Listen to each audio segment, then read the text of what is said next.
All right, everyone, your final exam is just around the corner. So I put together this quick crash course to go over the core concepts you absolutely need to know. Think of this as a high-speed review to get everything sharp and fresh in your minds. So, here's our game plan. We'll kick things off by defining lexicology, then we'll dive into how language works as a code. After that, we'll dissect words to see what they're made of. Then we'll tackle the really big question of what meaning even is, and I'll wrap it all up with a quick and easy cheat sheet for your exam. Let's get started. Okay, let's jump right in with our first big topic, lexicology. Now, put simply, it's the part of linguistics that's all about the study of words. But for the exam, you'll want the more formal definition. Lexicology is the scientific study of a language's vocabulary. It's not just about what words mean, it's also about how they're built and how they all connect to each other in the grand scheme of a language. Lexicology basically breaks down into three key areas, and you'll definitely want to know these. First up is morphology. That's the study of how words are put together, with prefixes and suffixes. Then there's lexical semantics, which is all about what words mean and how they relate, like how big and small are opposites. And finally, etymology, which is the history detective work, tracing words back to their origins. So, this leads us to a really cool idea. Thinking about language not just as a pile of words, but as a superstructured code. The fancy term for this is a semiotic system, a system built on signs. And you can't talk about language as a code without talking about this guy, Ferdinand de Saussure. He basically invented modern linguistics, and he completely changed the game by suggesting that a linguistic sign isn't just one thing, but a two-part entity. This is a huge concept, so make sure this one sticks. Now, before we get to the sign itself, Saussure made another key distinction you need to get. He separated langue from parole. Think of langue as the entire rulebook for a language, the grammar and vocabulary we all share in our heads. Parole, on the other hand, is the actual, messy, real-world stuff we say and write every single day. Okay, so here's the absolute heart of the theory. Every linguistic sign is made of two parts that you can't pull apart. Kind of like the two sides of a coin. You've got the signifier, that's the form, like the sound of the word donkey, or the letters you see here. And then you have the signified, that's the concept, the mental picture of that animal in your head. One can't exist without the other. Now, this two-part sign has a couple of fundamental properties. First, the relationship is arbitrary. There's no logical reason why the sound room means what it does. There's nothing particularly roomy about that sound. And because it's arbitrary, that leads to the second property. It has to be conventional. We, as a community of speakers, just agree that this sound means that concept. It's why one group agrees on holiday and another agrees on vacation for basically the same idea.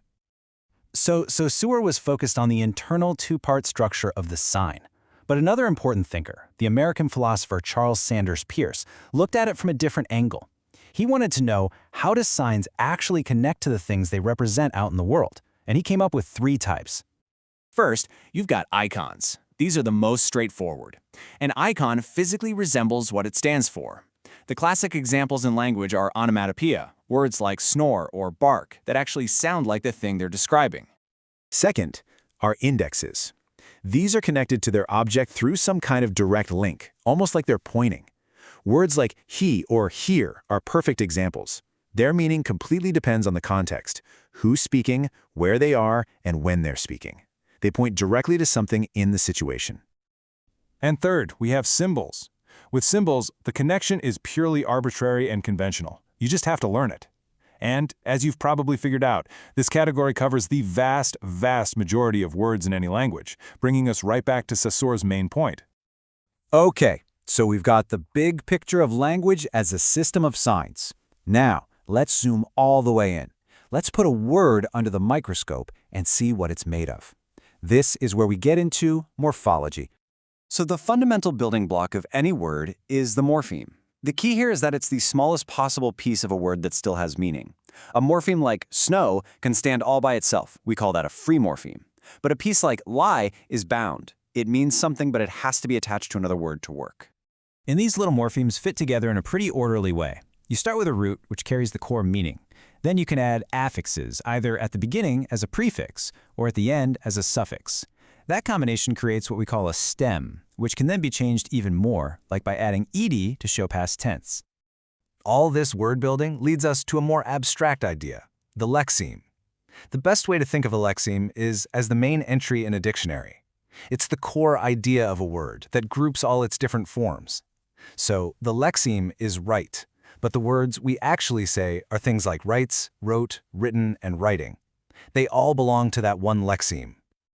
All right, now for the really fascinating part, and honestly, a common stumbling block on exams, the problem of meaning.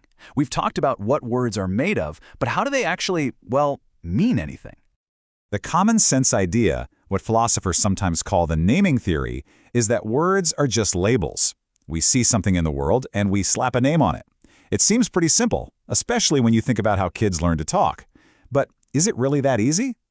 Well, this simple idea starts to fall apart really fast once you start asking questions. I mean, what thing in the world does a verb like remember name? Or an adjective like plausible? What about nouns for things that don't even exist, like a unicorn? Or huge abstract concepts like love or inspiration? And to really put a nail in the coffin, you can have two totally different phrases, like the morning star and the evening star, that point to the exact same object, the planet Venus. The philosopher Ludwig Wittgenstein really nailed this problem.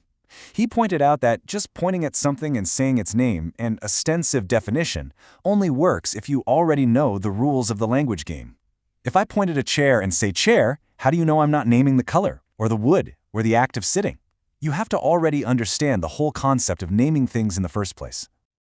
Okay, let's wrap this up with your final cheat sheet. Here are the big takeaways. Number 1, the linguistic sign is a two-parter, signifier and signified.